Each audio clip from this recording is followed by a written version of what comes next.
What's going on, everybody, and welcome to another episode of the Other Side of the Firewall podcast, where we talk about the latest and greatest in cybersecurity news, as well as we highlight those movers and shakers and glass ceiling breakers, those people of color who made it to the other side of the proverbial firewall. My name is Ryan Williams, and as always, I'm joined by Shannon Tynes. What's up? What's up? And LeVon Maynard. Welcome to the show. What is going on? Happy Wednesdays, middle of the week. Please tune in throughout the week. So Monday and Tuesday are our topics. On Monday's topic, we discussed some cyber crooks who are targeting individuals and planning fabricated digital evidence. Pretty interesting topic.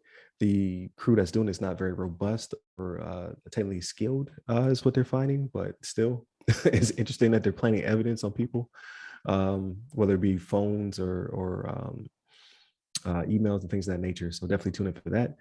Tuesday, we discussed Nintendo sending somebody Nintendo didn't send them to jail, but Nintendo aggressively protecting their IP and how a community came together of FBI, HSI, Homeland, the Attorney General of the Western District, all of them came together to get this guy for $64 million of lost revenue for Nintendo. So pretty interesting topic. Definitely tune in for that one. That's Tuesday. Thursday, no Ask Us SP this week, but typically we talk to somebody who's trying to either come into cybersecurity or make a jump from a different career into cybersecurity. So it's always fun topics. And then Friday, we talk about everything else, games, movies, books, all that stuff. We call it the weekly rundown. It's everything else that we've done throughout the week. So definitely tune in for that. But to not belabor this one, I'd like to talk about this article I found on Info Security.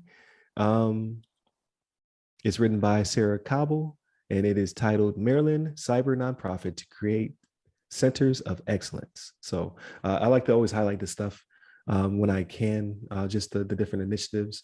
Like last time we talked about, I believe it was Georgia, and how they're getting a bunch of funding and a bunch of large corporations are coming down to support historical Black colleges. Thank you, HBCUs. I'm tripping over my words today, and how big of a shift that is.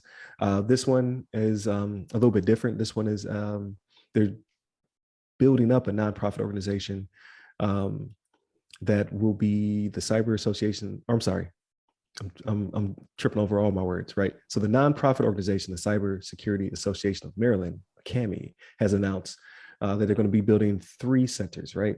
So the first center will be focused on business growth and innovation. It will support members with raising capital, scaling operations, marketing, and mentorship. So definitely, we see that everything is growing, right? Like the federal government is getting more involved. The world in itself is developing new organizations. I think last week we talked about how a new board is being mirrored after the transportation board to deal with cybersecurity. So is again, more broadening, more funding, bringing more people in. Then the second center will be dedicated to working with organizations to close the cybersecurity talent gap. So we always talk about that, right? There's a million positions open. We need to fill these positions, but then they're gated by crazy restrictions on experience or certifications, things of that nature. So the second center will be developed in order to close that gap. We talked about in the past how Microsoft's also trying to do the same initiative by bringing in a bunch, like thousands of new cybersecurity talents and then training to go with it.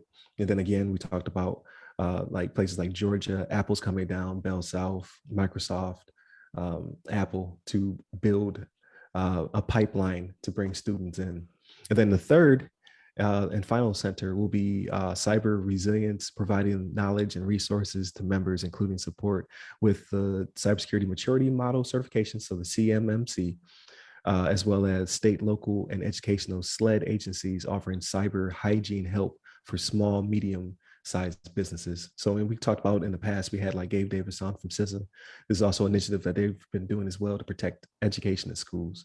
So I think it's a pretty good initiative. I want to get you guys' thoughts on what you think the future holds.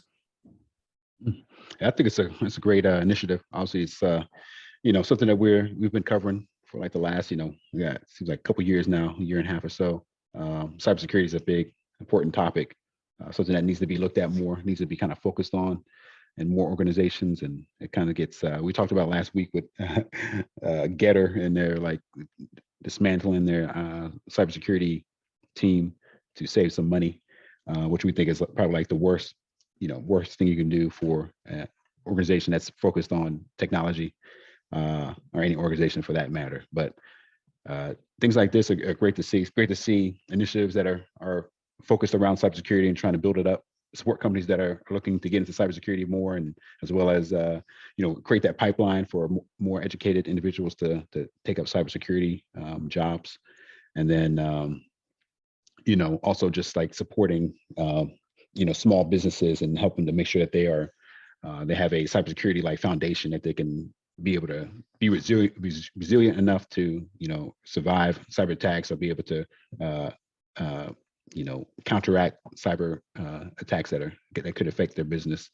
So I think it's a great thing to see overall. I mean, I love seeing things like this, and like you just mentioned as well, with the current administration kind of be more focused on cybersecurity, as it seems. I think it's just a great thing overall. But Shannon, you have some thoughts on this one as well? So I do, but and here's the thing: I don't know if it's intentional or not, right? But the fact that they're standing this up in Maryland, this could kind of be a pipeline to U.S. Right to government. You know what I DC. mean? When it Yeah. comes to, yeah, because you got DC right there, right? I realize DC is not Maryland, but it is encompassed by Maryland. I'm Right. from, Right. so Yeah. I've been through DC just being in Maryland. You know what I mean? Hmm. Northern Virginia, you got the Pentagon, you know what I'm saying? You got Fort Meade that's in Maryland. I just think a lot of the cybersecurity organizations that we have for the US government, for the United States, are right there in Maryland. And they again, I don't know if it was intentional on their part, but this will probably be a pipeline to where they have people that are, running these centers or working in these centers that they could reach out to and be like, hey, we got a job for you, come on, work with us, help us out when it comes to, defense, national defense, you know what I'm saying? So Hmm. again, whether intentional or not, I don't know. I can't say for sure, but I can almost guarantee you there gonna be some recruiters out there, going to these centers to try to get them now. What I did like about this, right, is, and this kind of came up, and you mentioned it with the Gabe Davis thing, right, where they're talking about um, not necessarily the ethnically diverse talent pools, because that's a good thing too, but what the centers are actually for, right? And it's for helping businesses, right? Um, which one was it? The third center, right? Offering cyber hygiene help for small and medium-sized businesses. You know what I'm saying? That's a good thing right there, right? Because I mean, that's what keeps us. That's what we find a story on that every week, right? Where some type of business, got owned because they're not doing something that seems so simple, that apparently this can help them with. You know what I'm saying? So getting more help out there for these companies, I mean, that's a good thing. So yeah, I like it. I like that it's being done. I like it. It's being more ethnic. They're going for more ethnically diverse talent pools, and that they're helping the small and medium sized businesses. So good all around.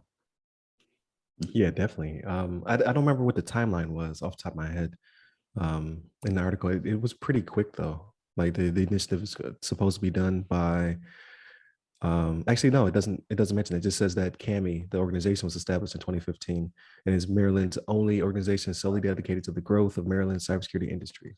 So it could take years, right? But just that is being put in place. And like you said, I didn't even think about that. I often forget how close that area is, the North Capital Region. There's like everything's touching everything, right? You could be one minute you could be in West Virginia, and then you could be back in Maryland. Like, you're like, how Hmm. did I cross over here? But yeah, and there's Right. a huge, diverse talent pool there as well. So, love to see that. That's exactly what we're going for. So, uh, I see nothing wrong with this. Like, hopefully, it does have a pretty short suspense to get things up and running. I would like to circle back to it, hopefully, in the near future. And then that reminds me about the Georgia pipeline that's being built. I have to go back and see what that's looking like, article wise, see if anything's been posted about that recently, because that's a huge initiative. We discussed earlier last year. I want to say like mid last year. We talked about that being established. So Yeah. definitely love to see it. So with that being said, definitely a great topic, great discussion. Appreciate you guys being on the show week after week. Definitely appreciate everybody listening. Please continue to listen, share with your friends, all that good stuff. Monday, Tuesday are topics, Wednesday discussion, Thursday Ask Us SP, and then Fridays are the weekly rundown. Talk about everything else. So that'll be the next episode if you're listening to them in order. Hit the website, www.theothersideofthefirewall.com, to get all our social media stuff. Hit me up personally. I'm at RyRy Security Guy. That's RYRY Security Guy. I'm on LinkedIn, Clubhouse, Twitter, and TikTok. And you, LeVon? Yes, sir. You can hit me up on the Twitters at LeVon Maynard. There it is. Stay safe, stay secure. Take care.